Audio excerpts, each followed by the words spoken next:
নমস্কার, আপনি দেখছেন যুক্তি কথা ইউটিউব চ্যানেল। এই ভিডিও থেকে আপনি জানতে পারবেন যে 5 নারীকে বিবাহ করলে আপনার জীবন ধ্বংসের মুখে চলে যেতে পারে। পুরো ভিডিওটা দেখে নিন এবং আপনার পরিজনকেও ভিডিওটা শেয়ার করে দেবেন। 1 নম্বর, যে মহিলার নিতম্ব বড়। নিতম্ব অর্থাৎ পশ্চাৎদেশ। যে সমস্ত মহিলার পশ্চাৎদেশ বড়, শাস্ত্রমতে মনে করা হয় যে এই সমস্ত মহিলারা সবসময় তাদের স্বামী বা তাদের বাড়ির সবার ওপরে প্রভাব খাটাতে চেষ্টা করেন। এরা যেটা ঠিক মনে করে সেটাই এরা করতে থাকে। এক্ষেত্রে তাদেরকে কেউ যদি বাধা দেওয়ার চেষ্টা করে তাহলে তাদের ওপর ভয়ঙ্কর আকার রূপ ধারণ করে তিনি চড়াও হন। 2 নম্বর, যে নারী প্রচণ্ড অহংকারী। কিছু কিছু নারী আছেন যারা প্রচণ্ড অহংকারী হন এবং এরা শুধুমাত্র নিজের বৈশিষ্ট্য বা নিজের জিনিসের ওপরেই অহংকারী থাকেন না, তিনি তার স্বামী হোক বা বাড়ির কারোরই হোক জিনিসপত্র বা অর্জিত ক্ষমতার অহংকারী হয়ে থাকেন। ফলে এই সমস্ত মহিলাদের নিজস্ব কোনো সত্তা থাকে না বা নিজস্ব কোনো সুন্দর জিনিস আরোহণ করার প্রবণতাও থাকে না। তাই এদের সঙ্গে কোনো সুস্থ মস্তিষ্কের ব্যক্তি একেবারেই সময় কাটাতে বা নিজের জীবন কাটাতে পারবেন না। 3 নম্বর, যে নারী বিশেষত পুরুষদের সঙ্গে বেশি কথা বলতে ভালোবাসেন। আমরা আমাদের আশেপাশে এমন অনেক ধরনের নারীদের দেখে থাকি যারা কোনো মহিলার সঙ্গে কথা বলতে যতটা না স্বচ্ছন্দ বোধ করছেন, কোনো পুরুষের সঙ্গে কথা কিন্তু তিনি অনবরত বলে চলেছেন এবং এতে উনি খুবই খুশি হচ্ছেন। এই ধরনের নারীদের শাস্ত্রমতে একেবারে নিষিদ্ধ করা হয়েছে।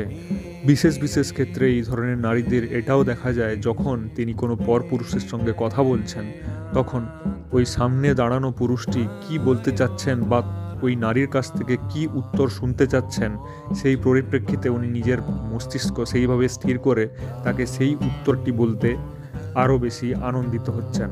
ফলে এই ধরনের নারীরা খুবই পুরুষকাঙ্ক্ষী হয়ে থাকেন এবং এরা বিয়ের পর নিজের স্বামীকে গুরুত্ব না দিয়ে পারিপার্শ্বিক পুরুষদের কথার গুরুত্ব দেওয়া বা অন্যান্য কার্যকলাপ করতে বেশি আগ্রহী মনে করবেন। তাই শাস্ত্রমতে এই ধরনের নারীদের বিবাহ করা থেকে একেবারেই এড়িয়ে চলা উচিত।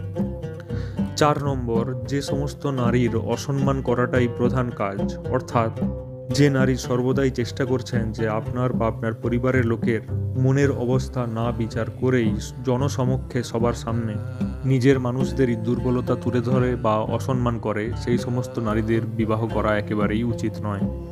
এই সমস্ত নারীরা নিজের পরিজনদেরকেও খুবই নিচু মানসিকতায় দেখতে থাকেন এবং এনারা সবসময় চান যে তারা কারো সামনে তার থেকে বেশি প্রভাবপত্তি না দেখাতে পারেন। সেই জন্য শাস্ত্রমতে এই সমস্ত নারীদের একেবারেই এড়িয়ে চলা উচিত। 5 নম্বর এবং সবশেষ নম্বর, যে নারী প্রতি কথায় মিথ্যে কথা বলেন। যে সমস্ত নারী সারা দিনের বিভিন্ন কাজের মধ্যে বেশিরভাগ সময় মিথ্যের আশ্রয় নেন এবং সেই মিথ্যেগুলোকে ঢাকতে আবারও মিথ্যের শরণাপন্ন হয়ে পড়েন, সেই সমস্ত নারীদেরকে একেবারেই এড়িয়ে চলা উচিত। এরা সংসারে থাকাকালীন যতই অন্যায় বা অবিচার করুক না কেন, সেগুলোকে লুকোনোর জন্য স্বামী বা তার পরিজনদের কাছে সবসময় মিথ্যের আশ্রয় নেন।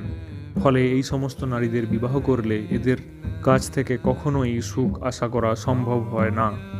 বাংলা ভাষায় প্রথমবার ফলিত জ্যোতিষ, আয়ুর্বেদ এবং মনস্তত্ত্বকে একসঙ্গে সম্মিলিত করে মানব জীবনের সমস্ত সমস্যার সমাধান করতে আমাদের এই ছোট্ট প্রয়াস।